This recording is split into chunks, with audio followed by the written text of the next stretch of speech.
Eu sempre digo, não espere fórmula mágica. A Bíblia diz, sem fé é impossível agradar a Deus. E a fé vem por ouvir, ouvir pela palavra. Pare, dê atenção à palavra de Deus. Ela traz a fé ao seu coração. Com fé você ora e as coisas acontecem.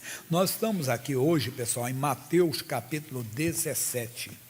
Estamos vendo, a história é conhecida, mas eu sempre digo, eu não estou querendo contar a história para você, é trazer as revelações que este texto bíblico nos fornece, né? Então, não é a história que queremos contar, a história é conhecida. É um pai que leva o seu filho até os discípulos de Jesus. Diz, e quando chegara a multidão, aproximou-se-lhe um homem, pondo-se de joelho diante dele, de Jesus, e diziam, Senhor, tem misericórdia de meu filho, que é lunático, e sofre muito, pois muitas vezes ele cai no fogo e muitas vezes na água.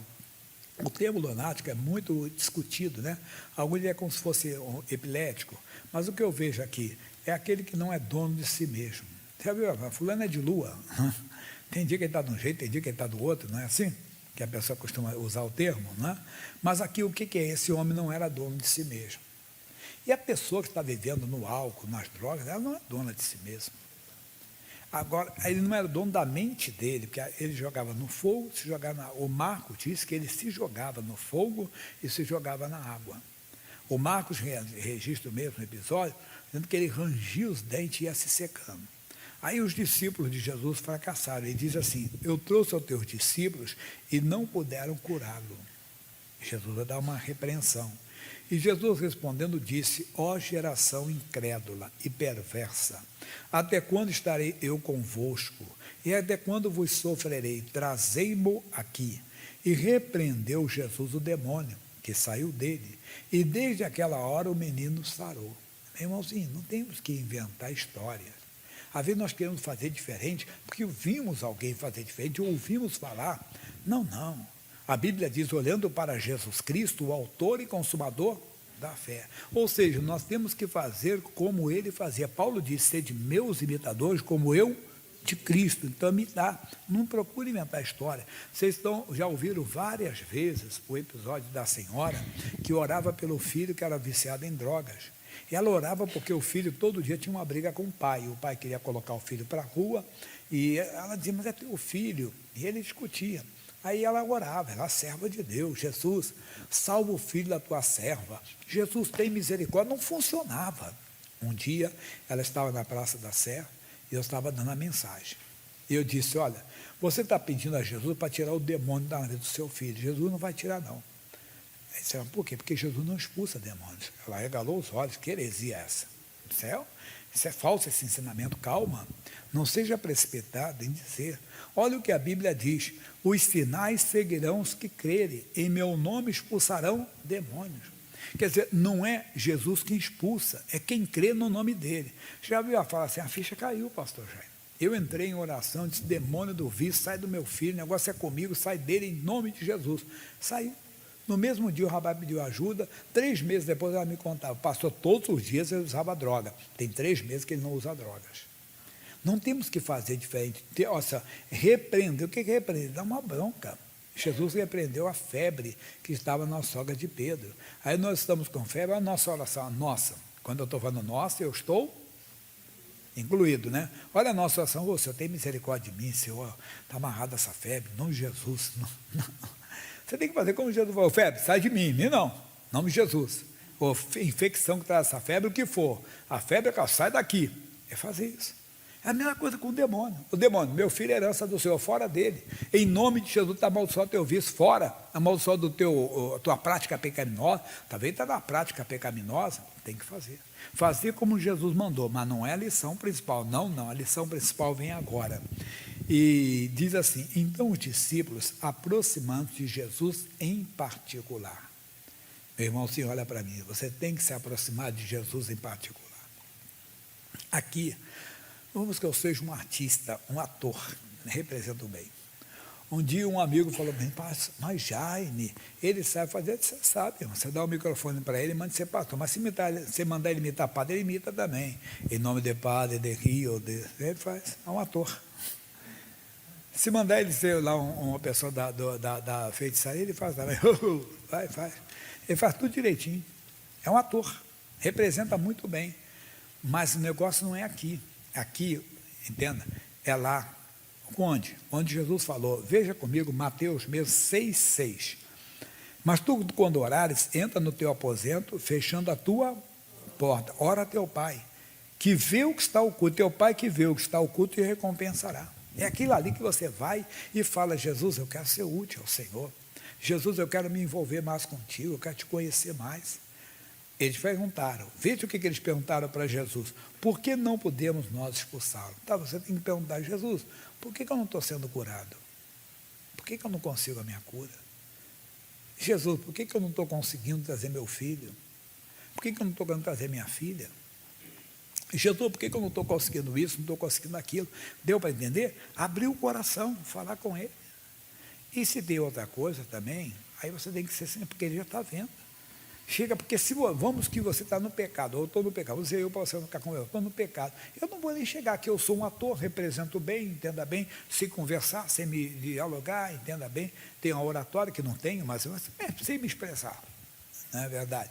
Sem falar aqui com vocês, mas não falo em particular, porque lá é toda a verdade, no 6, ali no 6,6, eu digo, Jesus, o Senhor me conhece, você sabe o que eu tenho pensado, o que eu tenho desejado, tem misericórdia de mim, me limpa. Se eu estiver em pecado, não adianta, ali não dá para enganar o Senhor. Aí a pessoa que quer realmente ter uma vida espiritual vencedora, ela pratica, ela se aproxima dele em particular. Ela vai ficar sós com o Senhor e lá abrir o coração. Jesus, eu quero ser homem de Deus verdade, mulher, Senhor, mulher de Deus verdade. O Senhor sabe tudo no meu coração. E não é só pensamento de prostituição, não. O Senhor sabe a bronca que eu tenho, o ódio que eu tenho da pessoa. Porque, e como pregador, não estou contando a vida de ninguém, mas tem cada caso, irmão. Cada caso de mulher que não se realiza na vida conjugal, porque na infância teve coisa séria, irmão. Entenda? A gente tem que conhecer o lado das pessoas, marido, entenda bem, que passa por traumas e tudo, pessoas que guardam. No culto anterior, eu falei do Ló e o Abraão. Eram parentes, Deus disse ao Abraão, sai da tua parentela e vai para a terra que eu te mostrarei. Ele foi, fez o conforme Deus mandou, mas a Bíblia diz, e esse eu falei, esse aí é muita coisa, irmão. E, quer dizer, acrescentou, e foi Ló com ele. Mas Ló era o quê? Filho do seu irmão. Então, Ló era a sua parentela. Ele levou, deu problema. Aí eles cresceram, a verdade, não podiam habitar juntos. Mas Deus sabia disso que isso ia dar, mas ele não ouviu a Deus. Quer dizer, acrescentou o que Deus tinha falado ao coração dele. É a mesma coisa hoje. A pessoa acrescenta o que Deus falou ao coração dela. Aí ela vai pagar um outro preço. Aí viu uma discórdia lá, uma contenda entre os pastores do gado do Abrão e o gado do Ló. E o Abrão, muito pacificador, disse, olha, não acha contenda entre mim, nós somos parentes. Escolha um lado, se você for para a direita, eu vou para a esquerda. Se você for para a esquerda, eu vou para a direita. E o Ló aceitou. Ele escolheu o melhor, entre aspas, para ele. Era uma terra bem regada. Ele montou as suas terras até Sodoma. Sodoma era uma cidade corrompida pela prostituição. Você vai ver porque tem a ver com o nosso ensinamento de agora. Aí a Bíblia diz que depois, tempos depois, não falo os anos, houve uma guerra naquela região. E a cidade de Sodoma foi tomada. Os moradores foram levados ao cativeiro. E o Ló, a mulher dele e as duas filhas perderam a liberdade e tomaram todos os bens. Alguém chegou e contou para o Abrão. E o Abrão pode dizer, é bem feito, quem mandou ele escolher? Não. Irmão, você não pode ter nada no coração. Mas quando é que você descobre? Quando você se aproxima de Deus, você abre o coração, Deus te mostra. O Abrão foi, lutou pelo seu parente, ele pode dizer, ele foi ingrato. Como tem isso na família, não é verdade? Você descobre que uma pessoa da família do seu marido está muito doente, mas uma pessoa que fez muito mal para você no passado, e você chega a dar até aquele sorrisinho, mão de Deus está pesando. Mão de Deus não é o diabo, irmão. Quem mata, rouba, destrói não é Deus, não. O diabo está destruindo aquela vida e você está feliz com isso. Por quê? Porque aquela pessoa fez mal para você no passado. Você tem que se aproximar de Deus, que Deus vai mostrar isso, e aí você, Jesus, limpa o meu coração. Deixa eu ter nada contra ninguém. Porque o dia que você precisar de orar pela pessoa, você vai orar com o coração aberto. Deus é a irmã do meu marido, entenda bem. É a sobrinha dele, Deus, essa pessoa que não passa, veio até mal para você, mas você orou, entregou na mão dele, se esquece, está com o coração limpo. Tem que se aproximar, irmão, para aprender isso com Deus. Chegar perto dele mesmo. Aqui mesmo no capítulo 17, veja o versículo 1 comigo. 6 dias depois, tomou Jesus consigo a Pedro e a Tiago e a João, seu irmão, e os conduziu, vamos lá, em particular, a um alto monte. Tem que ficar em particular com Jesus, irmão. Aí você aprende dele, você vai se envolver mais com ele. E não é qualquer oração, não. Esse dia eu tenho dado a oração de Paulo aos Efésios. Veja comigo, 1,17. Efésios 1,17. Para que o Deus de nosso Senhor Jesus Cristo, o Pai da glória, vos conceda em seu conhecimento o espírito de sabedoria e de revelação. Há um pregador já falecido, o nome dele é Kenneth Reagan, e ele falou o seguinte, que ele pegava essa passagem aí, ele orava por ele. Como é que ele orava? Como se você orasse por você, eu orasse por mim. Eu oraria assim, ó meu Deus, Deus de nosso Senhor Jesus Cristo, Deus de meu Senhor Jesus Cristo, pode ser o Pai da glória, me dê em seu conhecimento o espírito de sabedoria e de revelação. Quando você faz isso em particular, que ninguém está vendo. Olha o Colossenses 1,9, a mesma oração que Paulo fez pelos Efésios, fez pelos Colossenses. Por esta razão, nós também, desde o dia em que o ouvimos, não cessamos de orar por vós, de pedir que sejais cheios do conhecimento da sua vontade, em toda a sabedoria e inteligência espiritual. É a oração que eu posso fazer por meu Deus, que o Senhor me dê em seu conhecimento, olha só, que eu seja cheio do conhecimento da sua vontade, com toda a sabedoria e inteligência espiritual. Talvez é pelo seu marido, que um dia já foi da igreja, mas se aborreceu com alguma coisa, se esfriou, sua mulher que vinha à igreja, não vem mais, seu filho, pastor Jaime, meu filho foi criado na escolinha aqui, foi criado na juventude, mas arrumou umas amizades, eu não quero mais saber. Então, ora, Deus, que meu filho esteja cheio do conhecimento da sua vontade, em toda a sabedoria e inteligência espiritual. Para que, veja a coisa bonita, o 10, para que possais andar dignamente diante do Senhor, agradando-lhe em tudo, frutificando em toda boa obra e crescendo no conhecimento de Deus. Essa oração nós temos que fazer. Não é como o pregador costuma dizer, mas ele faz às vezes um pouquinho de ironia. Não é só sai demônio. Tudo bem que você tem que fazer, mas tem que ter essa oração com Deus. Você precisa ficar sós com Ele. Jesus, eu quero andar dignamente diante de Ti. Deus, então, me dê o conhecimento da sua vontade, com sabedoria e inteligência espiritual. Me dê, você vai crescer, você vai ser uma bênção. Nós precisamos disso, de pessoas que frequentem o altar de Deus. Frequentar o altar não é frequentar esse lugar aqui, não. Altar é lugar entre você e Deus, é no seu particular, no seu quarto. Verdade, às vezes até dentro do banheiro, que a pessoa não tem liberdade em casa. O único lugar que ela consegue ficar sozinha, descansada, é no banheiro. Então, às vezes, ali ela faz. Um homem falou, quando ele recebeu o diagnóstico da filha dele, ele entrou no banheiro do hospital, dobrou o joelho, assim, aqui foi o meu altar. E lá ele orou, e Deus mudou a situação. A filha que estava desenganada foi para casa perfeita. Quando ele mostrou, a menina estava uma mocinha de 4, 5 anos, menininha, né, com uma saúde tremenda. Mas ele fez do banheiro do hospital o altar dele. Ali ele abriu o coração diante de Deus. Quer dizer, nós temos que ter esses momentos. Você precisa disso, meu irmão. Jesus quem mandou.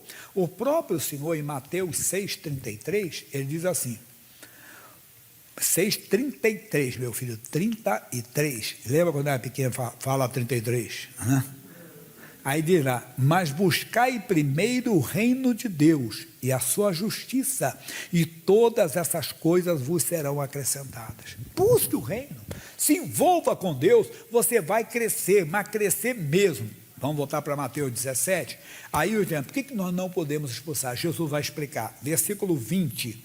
E Jesus lhe disse, por causa da vossa pequena fé, porque em verdade vos digo que se tiverdes fé, como um grão de mostarda, direis a este monte, passa daqui para acolá, e há de passar, e nada vos será impossível. Atenção, mas esta casta de demônios não sai, senão pela oração e pelo jejum.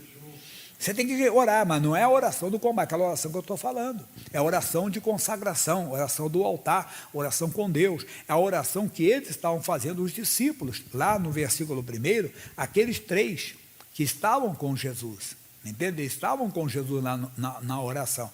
João, Pedro e Tiago. Irmão, tem que ficar sós. Oração, precisa de oração, buscar. Eu não tenho tempo, se eu fosse você, acharia tempo, irmão. É como uma pessoa que não liga para a alimentação. Daqui a pouco ela tem uma gordura no fígado, ou tem um problema renal sério, entenda? O que acontece? Vai fazer um tratamento que às vezes é penoso. Pergunta quem faz hemodiálise, 3 vezes da semana. Tem que ficar na máquina. Às vezes, 5 minutos com Deus, 10 minutos, se envolva. Busque a Deus, por favor, não estou criticando quem está doente, não. Por favor, só estou dizendo, para você, só para dar uma comparação, dê um tempo para o Senhor. Dá um tempo para o Senhor, busque, se envolva com Deus. Aí ele falou mais ainda, entenda bem, voltando ao capítulo 17, 21, eu estou no 21 ainda, meu filho, não sai que eu não vou chegar no 22, não. Mas esta casta de demônios não se expôs senão pela oração e pelo jejum. Mas jejum tem que ser com sabedoria. Eu estava explicando para os obreiros, o pastor Carlos é o marido da pastora Thais, é nosso pastor líder lá da região de Jundiaí. Ele estava conversando com ela, assim, quando ele era noivo dela, ele me auxiliava aqui. Hoje é nosso líder lá. E ele falou, um dia ela ligou para ele, assim, o pastor Jaime está aqui em jejum já, está no 2º, 3º dia de jejum. Eu falei, fazia, mas hoje, depois dos 60, você tem que acalmar. Não pode fazer mais um jejum longo assim, porque o organismo muda, irmão. O seu metabolismo muda, tudo muda, não é verdade? Você tem que prestar atenção nisso. Então, eu não vou forçar o meu corpo, não vou forçar. Eu faço um período, entenda, Senhor, eu estou aqui hoje, estou precisando. Porque quando é que se faz jejum? Os discípulos, os homens perguntaram, Jesus, os teus discípulos não jejuam, os discípulos do João Batista jejuam, os fariseus também jejuam, por que os senhores não jejuam? Jesus, porque o noivo está com eles. Vai ser dias que o noivo vai ser tirado e jejuarão. Então, é aquela hora que você sente que está desligado de Deus, que a carne é um homem natural, você está se irritando facilmente, se magoando facilmente, qualquer coisinha, você está assim, chutando o pau da barraca, você está explodindo, você está na carne, você precisa de jejuar. Mas não pode jejuar muito, Senhor, eu tomo um café, eu tomar 9, vou de aqui, porque 1 hora precisa de consagração, ou o período da manhã, tem gente que pode fazer o período da manhã, tem gente que pode até fazer, mas tem gente que não pode tomar remédio, por exemplo, um diabético, ele toma insulina, se uma coisa, se ele não comer, ele vai dar uma hipotensão, né? Vai diminuir a hipoglicemia e vai cair lá, então vai dar um problema, entende? Aí não pode, de maneira alguma, tem que vigiar, pode fazer o período pequeno, até com orientação até do médico. Mas eu estou falando isso, para se não forçar a barra, nós precisamos de consagração. Irmão, vamos levantar homens e mulheres, jovens e moças, que vão interceder, que vão orar, que a esses sim vão levar o filho a Jesus, e Jesus vai solucionar para eles. Esses vão se aproximar de Deus e vão ver a glória de Deus. Então está aqui o recado, por isso que eu falei, não é história, a história nós conhecemos, é essas lições valiosas que nós precisamos de colocar em prática para quê? Para ver a nossa família no altar, mas não só a nossa família, a nossa vida no altar de Deus. Vamos voltar aos Colossenses 1:9, ele diz, então Colossenses 1:9, por esta razão, nós também, desde o dia que o ouvimos, não cessamos de orar por vós, não cessamos, hein? Ora uma vez só. Oramos para quê? Vamos colocar, já que o assunto hoje é família, isso. Então vamos orar assim. Então, Senhor, estou aqui pedindo ao Senhor, né? Estou orando para que a minha família seja cheia do conhecimento da sua vontade e em toda sabedoria e inteligência espiritual. Temos que orar para isso. Para quê? Versículo 10. Para que possais andar dignamente diante do Senhor, agradando-lhe em tudo, frutificando em toda a boa obra, no conhecimento de Deus, principalmente aqueles que já conheceram Cristo, já estiveram aqui no nosso meio. Quantos estão da família que hoje não querem? Eu conheci uma família que o marido trouxe a esposa e a filha para a igreja. Depois ele mesmo não ficou. Continuou sendo um bom homem, um bom marido, uma boa esposa, um bom pai, mas já não vinha, se esfriou na fé. Mas, irmão, o escândalo vem, você não tem que olhar para Jaime de Amorim, tem que olhar para pregador nenhum, o pregador está aqui, amanhã ele não está, Jesus é que vai continuar olhando para Jesus Cristo, mas as pessoas se esfriam. Por quê? Porque falta para elas o quê? A sabedoria e a inteligência espiritual. De orar que o homem é falho, então ore pelo homem, se ele caiu, para ele se levantar, entenda? Se ele não é verdadeiro, coitado dele, entenda? Porque ele está se enganando a ele mesmo, porque a Bíblia diz, louco, se eu te pedir a tua alma, se eu te pedir a minha alma, eu prego aqui, aí está aí, aqui está o homem de Deus, o corpo dele está aqui, o espírito dele já está na glória. Os adultos não entrarão não, irmão. Os sodomitas não entrarão, os ladrões não entrarão, entende? Os mentirosos não entrarão, misericórdia. Entrarão sim, se arrependerem, deixam de ser, porque se confessarmos os nossos pecados, ele é fiel e justo para nos perdoai, e o sangue do seu Filho nos purifica de toda maldade. Essa é a palavra, segura hoje, meu irmão. Não tem demônio, os discípulos não conseguiram, talvez não estamos conseguindo. É o demônio do vício, é o demônio do adultério, é o demônio, entenda bem, da miséria que está na nossa família, é o espírito da idolatria, da feitiçaria. Pastores são ligar essas coisas, eles não vão largar disso. Você está crendo? Se você crê no Senhor, você verá a glória dele.